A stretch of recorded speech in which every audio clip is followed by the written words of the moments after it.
Hi, everybody. This is the first episode of the series Innovative Businesses, Amazing Leaders. And here I will be covering businesses which are more innovative than disruptive, and more importantly, the people behind it and their thought process. Metals, especially steel, has been hogging the limelight in the past couple of months with a stupendous rally. And now, in fact, the analysts are talking about a super cycle in steel. However, the focus is more on the steel producers, but then whatever is manufactured has to be sold. So the retailers are very much an important part of this ecosystem. In fact, the value chain, but not much is known about how their business works. To tell you more about this, I'm glad to have Chetan Tolia to talk about his business, Sarotam Industrial. Sarotam is into steel retailing, and not in the major cities, but in tier 3, tier 4 locations, which is more rural. Chetan himself is a steel man and likes to be called a Tata lifer, having spent decades in Tata Steel at a senior management level. To give you some idea of his career with the Tatas, he was the founder, CEO, and MD of Tata Blue Scope Steel, Chief of Strategy at Tata Steel, founding team member at Tata Ryerson Limited, which is now called Tata Steel Processing and Distribution Limited. And he was the chief of the first new service center in Pune. For about 4 years, he was the director of Tata Management Training Center, where he used to deliver leadership development programs. 5 years at Tata Power as a CHRO and then a CEO. Overall, more than 3 decades with the Tata Group, having done BTech from IIT Madras and then graduated from IIM Calcutta. Chetan has been with Tata Group throughout. He quit about 3 years back to pursue his entrepreneurial passion of steel retailing. So, Chetan, welcome to the show. A lot of people may have asked you this question, so could be a repeat, but still, let me ask you that. And what got you to start a steel retailing business after spending more than 3 decades at the Tata Group, leaving a senior level cushy job to dirty your hands, setting up a steel retailing venture, and that too focused in tier 3 and beyond into the rural areas? Thanks, Ambareesh. I think it's a very good starting point. The motivation to look at this area as a business opportunity actually occurred to me maybe about 22 years ago. In any product value chain, the last mile retail selling price is the highest across the entire value chain. Right. Okay. And about 25 years ago, most businesses, retail distribution systems started transforming. And India started seeing the entry of retail chains in various sectors. Whether it was future retail, yeah. You had future retail, you had Pantaloons, you had then Big Bazaar, Star Bazaar, grocery changed, apparel changed, electronic goods changed. All these sectors saw this transformation. Yes, individually owned retail outlets continue to stay, but the entry of large retail chains has become even more prominent today. Absolutely. The steel industry in India is nearly, when I say steel industry, the manufacturing part of the steel industry is almost 150 years old. And the steel trading industry is a little older because steel was brought from somewhere else first to put up the steel plants in India. Yeah, I think steel was getting imported from UK. That's right. Yeah. Okay. Yeah. So the steel trading, retailing business in India is really old and it has not changed. Even today, if you go across India into large villages, small towns, and big cities, you will always find areas and pockets where there are lots of shops selling steel. But there is not one single all India retail chain selling only steel. So this was the first opportunity which I saw then, and it still is there today, that if someone could aggregate and create a chain of retail outlets selling steel at the highest price point across the value chain, there is an opportunity to create margin and profitable business through that. The second is, somewhere within me, I felt that it is important to leave behind a legacy. It always is an opportunity to leave behind a legacy, and that was the biggest motivator for me to jump from what was a cushy job into a startup domain, really into rural India. And the legacy is somewhat like this. The steel industry in India has many, many steel plants, and creating one more steel factory or plant is not really enough to leave a legacy behind. But creating India's first retail chain to sell steel across India is a game changer. And that was too much of a motivation. And combine that with the business opportunity, I said that this is exactly what I want to do. And 4 years ago, to the day of 30 years with the Tatas, I left.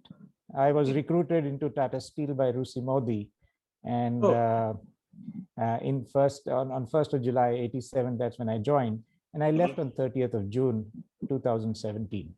Exactly. What was also important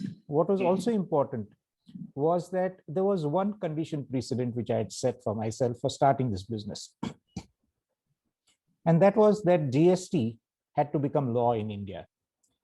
And GST also became law in India on 1st of July 2017. Right. I mean, it was organized, I mean, unorganized market, isn't it? Mostly. Yes. Right. The steel retailing domain has always been what is called an unorganized market. And most of the shops in steel actually operate as traders. There is a subtle difference between trading and retailing. Right. Which people don't understand. Yeah. Which many people and many investors don't understand. And particularly in the industrial goods area like steel and many other products, the concept of retailing is yet to arrive in India in this domain. It has arrived in many other areas. You can't go into a DMart store and bargain for sugar over there. Right. And that is retailing. Yeah. So this was the motivation that I said that, look, here's an opportunity which if I devote time and energy to, can leave behind a legacy of a great game changer. And that is really why I got into this. Okay. Of course, to succeed in this domain, one needs domain knowledge, not only of steel, but also how to run large businesses, corporatize these businesses, find talent for them. And I had a good combination of experience in my Tata days to be able to do all of this and lead it from the front. And much of what I'm doing is because what I learned at the Tatas. And along with the sort of corporate governance, because once you're at Tata, I think it gets ingrained in you. Yeah. Yes. In fact, we started Sarotam with this foundation of corporate governance. And as soon as we raised our first round of external equity funding, apart from the promoters holding, we promptly created a board, and I stepped away from, and we have a chairman of Sarotam Industrial, who is a Tata lifer also, a TAS officer, past CEO of Tata Strategic Management Group, Mr. Raju Binge. He currently still is the chairman of Infinity Retail that runs the Chroma stores. Right. And he's an investor in Sarotam also. On the board, we have Sanjay Bade, who is an independent director. He was one of the founding team members of Shoppers Stop, Aditya Birla More, a very retail expert. And he's not a shareholder and therefore an independent director. We have Jahangir Ardeshir, who is another TAS officer, worked in Tata Steel for many years. He's on the board as a director. And we have Bimlendra Jha, who also is a Tata lifer. He worked in Tata Steel, rose to Vice President Retail Sales for Steel in India, became Managing Director of Tata Steel UK, and then changed to be the managing director of Ambuja Cement. He's on our board. And Geeta, my sister, is on the board too. She's a she's a chartered accountant and a Sloan Fellow from the London Business School, used to be partner at Grant Thornton.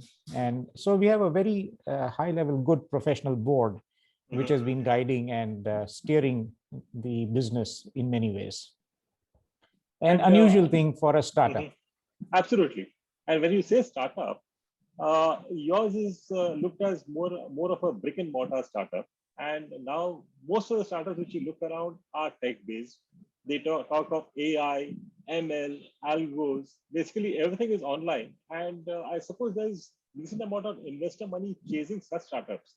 So, I mean, my next question would be, I mean, how have you been able to convince investors to invest in your venture, which is basically brick and mortar? And in fact, I've seen some marquee names on your shareholder list. So, can you just throw some light on this as to how you manage that? So, most of our early shareholders are people I've known, or people who knew of me, or people who know this domain well. But it was not easy to convince them, and I had to, engage with them deeply about what this transformation can do and why this transformation will succeed. The first is tech is an enabler for getting things done. Tech per se is not consumed by people. Okay, it is consumed by businesses to do something. Okay, this domain is a completely tech-starved domain. So anything better than starvation is going to lead to competitive advantage.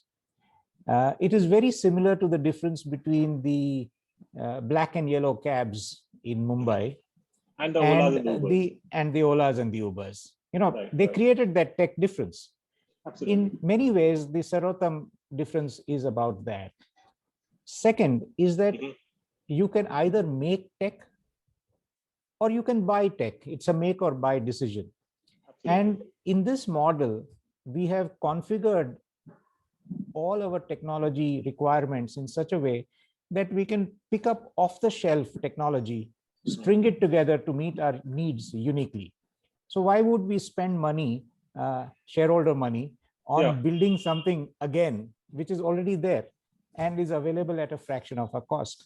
Our tech spend is less than 1% of our revenues. And if I'm not wrong, yet, is it from TCS? Yes. So our main platform is a Tata consultancy product. It's called ION. And it is one of the finest low-cost ERP systems that works very well in India. It's a cloud-based system. So all our retail outlets log into it from anywhere. In fact, we have been a digital company right from day one. So even when COVID happened, we were working from home seamlessly. We didn't have to stop any business anywhere. Sales continued. And so it was a wonderful way to be. So we use technology which is proven, which is being done by someone else. So we don't have to carry the cost of managing that technology. Yeah. So tech, you can make or buy, and tech has to be able to create a differential advantage. And we have done both of these things at Sarotam. Great. In fact, you're just talking about the pop and mom shops in the steel industry. And in fact, I've seen this steel, cement, and construction material retailing from very close quarters because my family on my maternal side has been into this business for, over a century. But over the last 15, 20 years, what I've seen is there's a huge competition which has built up in this retail space. So my next question would be, how did you find this space very, very attractive? For you to get into it in such a big way, and have things really changed? The way steel is sold in India at present. See, in any business, there are two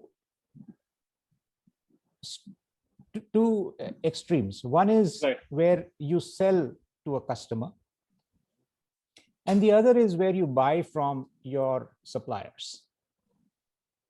And if you can ensure that this spread between between the price at which you sell and the price at which you buy is large enough, and you can create a cost structure which is less than that, you've created value. Mhm. Yeah. What is the difference now? The price difference between X factory price at the wholesale level, Right. X factory manufacturer's price, and the last mile small customer retail price, it fluctuates between 15 to 25%. Okay. Okay. So that's possibly more Now, than what the manufacturer makes. yeah, the retail price is certainly much more than what the manufacturer makes. So this So kind of I'm talking the margin. Percentage No, of in profit. terms of percentage, it is about the same percentage that the manufacturer makes or can make. Okay. Okay.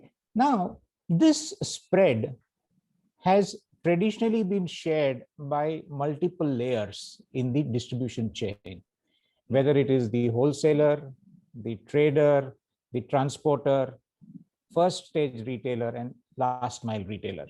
So what we are attempting to do at Sarotam is to create a chain of last mile retail points deep into India, not in the cities, but deep into India, because traditionally most of the traders were concentrated in the metro areas, in the cities.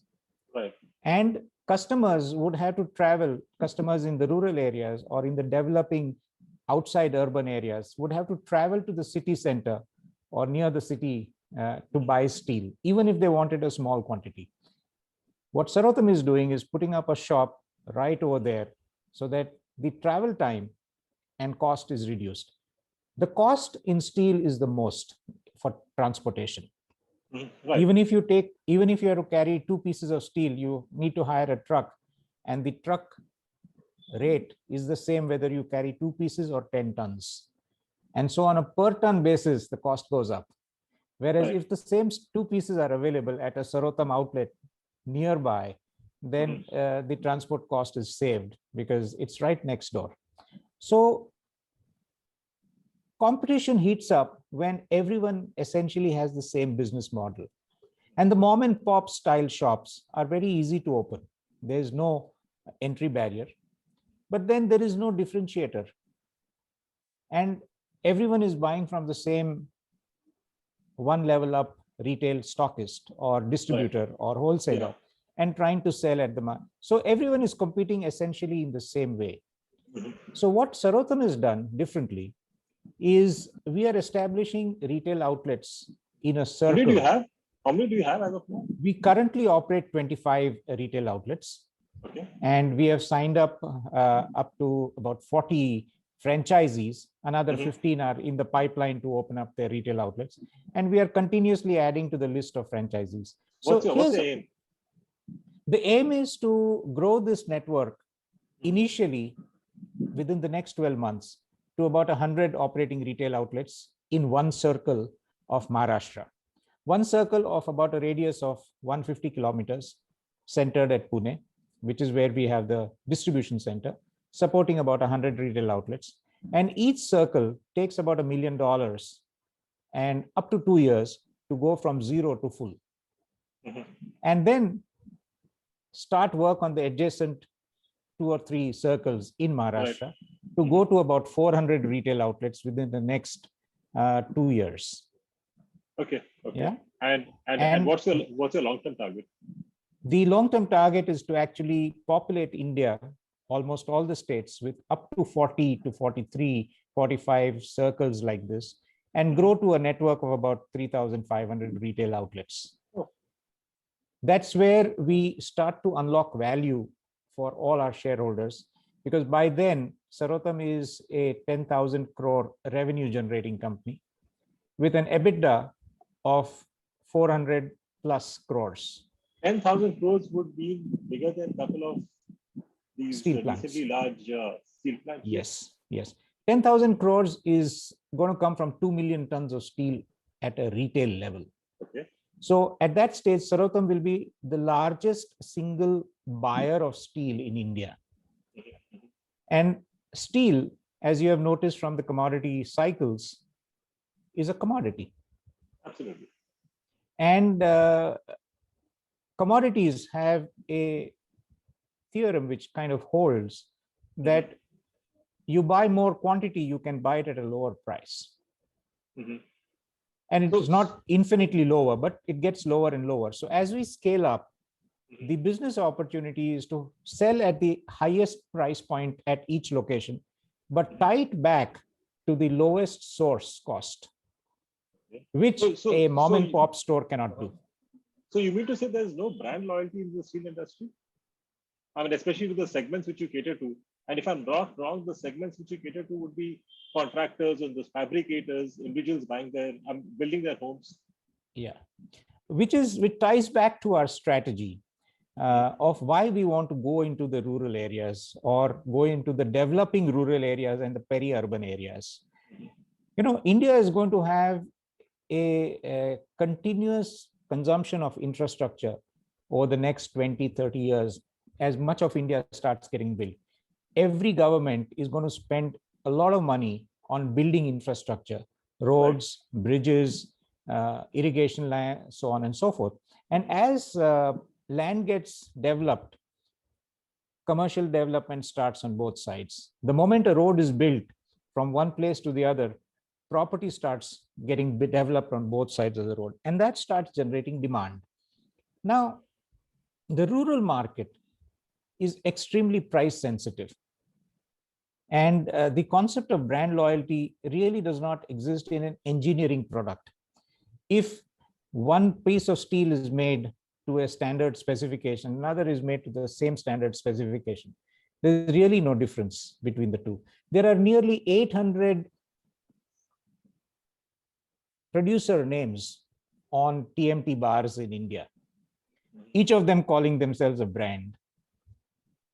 So and I suppose like a normal person may not know beyond 2 or 3 of those brand names. Yeah. That's right. So the decision maker really goes to the shop and says, and our customers typically come to our shops and say that, look, we want to, what is the price of steel?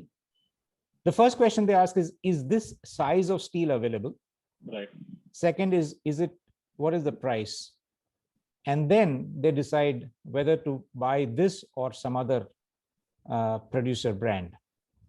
Okay. So the availability and price are the two most important factors in this product category, in the retail level. Yes, they need to be of a decent quality so that customers keep repeat purchasing. And if you can maintain source quality, buy consistently from the same source, you can do that. So the individually owned mom and pop style stores don't have large buying volume and therefore are restricted in the kind of margins that they can make. And in contrast, the Sarotam margin play is going to be much bigger.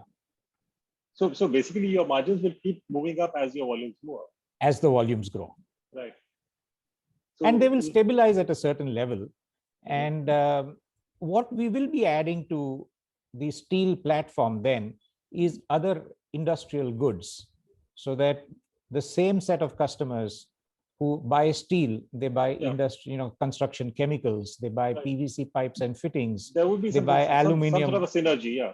There is a lot of synergy at that level, yes. So we start creating a product basket which is bigger than steel at that local point. And we are currently exploring another technology addition to this in this marketplace, which is to enable our customers to transact digitally over the mobile phone, place their orders, and go and pick up the steel tomorrow. So you see that happening in the rural areas? It is beginning to happen. And the biggest challenge on online retail was, how do you deliver 2 pieces of steel into a rural area? We have solved the delivery part. The easier part we will adopt with the best technology. So we will have a Sarotam Industrial app very soon, allowing our customers to place orders and purchase from a nearby Sarotam retail outlet. Great. So that is the difference. The typical online company finds it difficult to do the last mile delivery. Absolutely. It's And, very, and very if I'm difficult. not wrong, that is the most expensive in that whole cycle of service which they offer. Yes. And it becomes even more expensive for bulk products like steel, because you can't courier it. A mobile phone can be couriered from one place to other and can be delivered, but steel cannot be delivered in that manner. And so we have solved the difficult part first, and now we will overlay it with the what seem to be easier parts. And if you're talking about the government's spending more on infrastructure, and what we have seen in the stock markets also, I mean, the steel sector has been booming, and it actually has stood out for the last close to 6 months or more. And quite a few of these stocks have become multi-baggers. So my next question to you would be, I mean, how do you see the steel commodity cycle panning out and its effect on the user industry? Okay, so when we talk about the fluctuation in the steel commodity cycle, it is at the manufacturing level. Of course, it has an impact at the retail level or the user level also. And the retail prices move in tandem. Okay, there is a phase lag between a manufacturer's price change and the retail market price change. And that phase lag is between 2 weeks to 3 weeks, depending on where you are located. Retail always floats on top of this commodity cycle. It's like a piece of big piece of wood on the ocean surface. Right. So it rarely sinks down. It keeps floating. It might have some water over it sometimes, but it keeps floating. And that is very like the retail model. The retail margin typically ranges, the net margin ranges between 3 to 7%. Okay. It continuously floats. So your goal is to keep expanding the basket. Your goal is to keep growing so that you have at that 3 to 7% margin, a bigger volume to extract profits from. So that is the focus of Sarotam, to keep expanding and growing. And my estimate of the saturation number of retail outlets that Sarotam can put up in India is not 3,000. It's probably between 20 to 25,000 retail outlets. So there can be a very, very long journey of growth for Sarotam Industrial after we cross the first 3,000 also. Yeah, and now, I don't think we'll be too troubled in case there is one or two more such huge retail chains coming up. I don't think that should be really troubling you. Not really a challenge. I'll tell you why.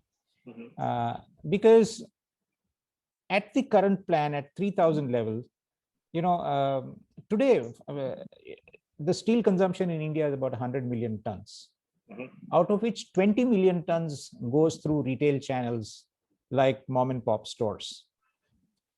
As the steel industry grows to 250 million tons over the next 7-8 years, Sarotam would have gone to about 2 million tons. And the retail part of the steel industry would have grown to 50 million tons. So at that stage, Sarotam will be just 4% of the market. We are not aiming. That huge. There is enough room for growth. There is enough room for, so we are not eating away somebody else's business, but we are actually growing and taking a bigger share of the growth of the industry into this model. So that is a big differentiator. Now, over the last 3 years that we have been in operation, we have seen steel prices at the retail level change from 50,000 rupees when we started per ton, drop down to 30,000 and go back up to 60,000 today. So we have seen a full cycle. Right. And in this cycle, to ensure that you're not got too much water on your piece of wood, it's important to control the stock or inventory that you carry in your system. And that is the third difference of competition between us and traditional conventional stores. In our network of 100 retail outlets, we would probably carry 1/3 the stock inventory that the traditional models would carry. And I suppose you use possibly technology to manage that? Yes. And here the technology really sits between the 2 years. And in my view, that is real technology. Okay. That tech comes from the IP that you hold in your model. Unfortunately, you cannot patent it because it's a business model. But Absolutely. if you use modern technologies like theory of constraints to model your business, you can actually create great value by ensuring strict discipline in the way you retail and not get caught by the short-term benefits of doing trading. So it's a mindset shift from being a trader to a retailer. And it's not an easy shift for people who have been in the legacy steel industry, legacy steel business to make. And that really is a moat. Now, because of this pandemic, I mean, we saw adverse effect on the retail trade, and you said it hasn't really affected you too much. But what about the second wave? Because I suppose that affected the rural India quite badly as compared to the first wave which he had. So, can you just throw more light on this? I mean, as to how it impacted your business or didn't So, impact your business? okay, from the buyer side, we didn't see too much of a change or disruption in demand. Yes, there was a softening of demand, but it was there. Um, you know, unlike a movie whose availability perishes with the passage of time, steel, the demand doesn't change with the passage of time. You can Right. postpone the construction, but the day you construct, you're going to consume the 2 tons. But if you don't watch a movie today, today's time is gone. Yeah, absolutely. It's perishable. Yeah? So it's perishable. The consumption of steel is not perishable. So the demand is there. The second thing is that you can accelerate the speed of construction. Various technologies are there. So the consumption of steel doesn't really change. It might shift from 1 month to another month, but the total demand is still there. The second is that because of the COVID waves, many people and many consumers in rural India started building stronger houses, bigger houses, and there was a greater demand for all the steel products that we have seen, even though the prices were high. So that is the second thing. Third, operationally, we didn't have a problem because in a network, if one area was under a lockdown, there were many other areas which were not. So our sales continued at many locations, even through the lockdown and COVID impact, which if you are an individual store in a lockdown zone, you are stuck. So you are And that basically is de-risked. I mean, you are as far as completely de-risked. okay. And because our business is completely online, integrated on an IT platform, nothing stopped. And because that technology is totally outsourced, we didn't have to worry if our office was shut because that technology kept working in the background. And that was the tech choice that we made. No, and I also understand from I mean what you said about the cycle. In fact, when I talk to builders, possibly 10, 15 years back, I mean, they used to start a project, they used to take about 4 years, 5 years, or maybe more to complete the project. But now the whole idea is to start a project and complete it as fast as possible, sell it off, move to the next project. I mean, just like a factory model.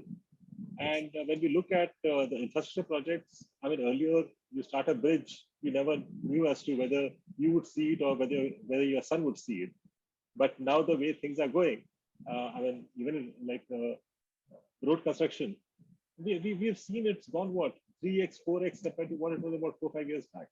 Absolutely. So as that infrastructure gets built, the secondary demand that it generates, which we meet through our retail outlets, is very large. Now, as our network grows, we are going to find another group of customers. These are the large EPC companies and government departments. If Sarotam has a network of 500 retail outlets all over Maharashtra, from Mumbai, the head of department can issue a purchase order for delivery at all 500 locations. Right. And that is a game changer again. Absolutely, yeah. Because Sarotam you have the network, always, yeah. you have the network to deliver at 500 locations, which nobody else has got today. Now, if I'm a large EPC company purchasing at multiple locations through my subcontractors and their subcontractors, one of the biggest worries I have is that they are buying genuine, good quality steel and always purchasing that with a correct invoice. They're buying a brand. They are buying a service brand. And with Sarotam, they have the assurance of both good quality steel with a test certificate delivered at all the locations they are present in, with an invoice on which they can correctly claim input tax credit. Right. And these days, the GST department has become rather tough. And you often hear stories of problems with input tax credit, particularly on steel. Chetan, I believe you're raising some pre-A series. So I just want to check Yes. as to, I mean, what are your plans to deploy these So, funds raised? So we are planning to raise about 15 crore rupees, about $2 million. As I said, the development of each circle from 0 to 100 retail outlets to generate 300 crores of revenue and generate about 15 crores of EBITDA margin in 2 years' time requires an investment of $1 million, requires an investment of 7.5 crores. So we are currently planning to raise $2 million or 15 crores to start work on, to complete the work on the first circle which we have started and start 2 more circles immediately adjacent to Pune. So one around Nasik and one around Kolhapur. And to keep expanding these. And then to follow that up with an investment, again, a fundraise of up to about $4 to $5 million. That would be after, say, about 18 months? That would be after about an 18-month period. This 15 crores would be good enough to take us from where we are to becoming EBITDA positive. We currently have broken even at the operating level. So we are contribution positive now. And to take us from here to... with just about 25 stores? With just about 25 stores. Okay. So it's about 25% of the capacity, which is good enough to make a positive contribution level margin. And the moment we cross about 100 retail outlets, we are EBITDA positive. And if someone wants to invest in your venture, I mean, how does he go about it? And more important, how will Sarotam unlock value for these investors? So let me talk about the value part first and unlocking value part, because I think that's an important kind of milestone to keep in mind and work back from there, saying that, look, when are you going to unlock value and how much value can you unlock? I expect Sarotam to grow to about 3,000 retail outlets in the next 5 to 6 years. It's about maybe shorter. 2026. About 2026. Okay. At 3,000 retail outlets, Sarotam will be a 10,000 crore company at this price level, plus or minus a little bit, depending on the steel price, and should be able to generate EBITDA margin or an EBITDA line of up to 400 crores, a little more than that.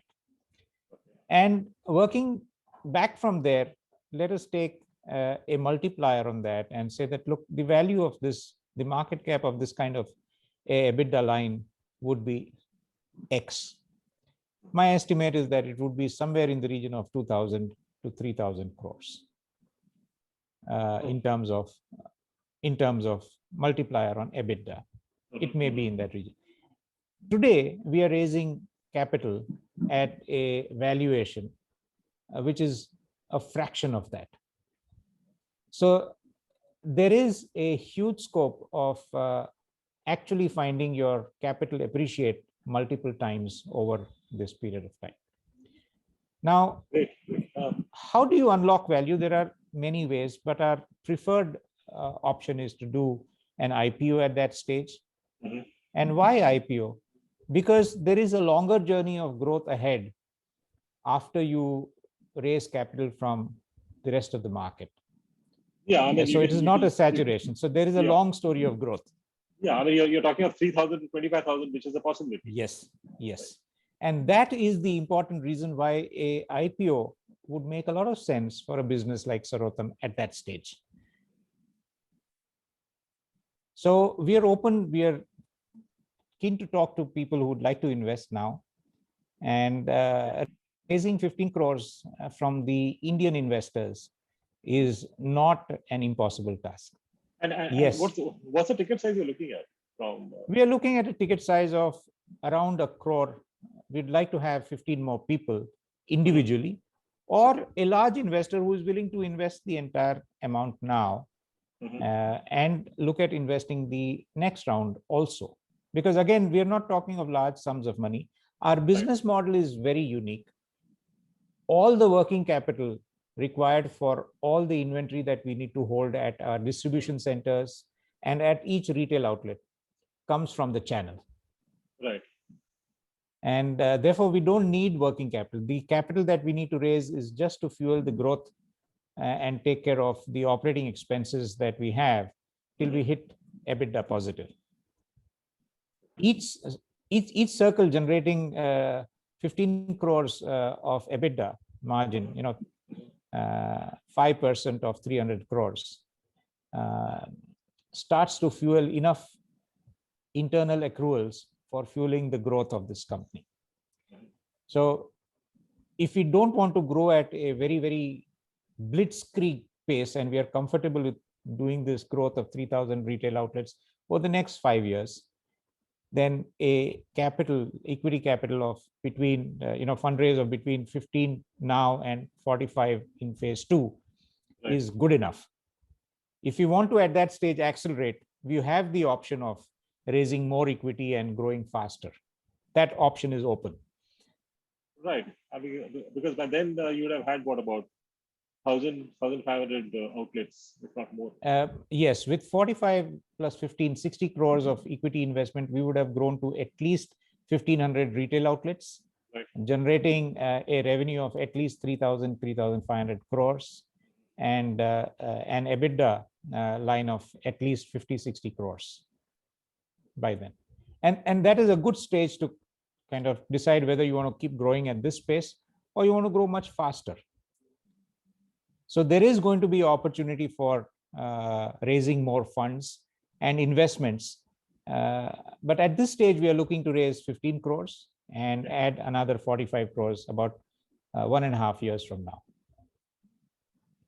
Okay. So wish you the best, Chetan. And it was great understanding how this steel retailing business works and what you have set out to achieve.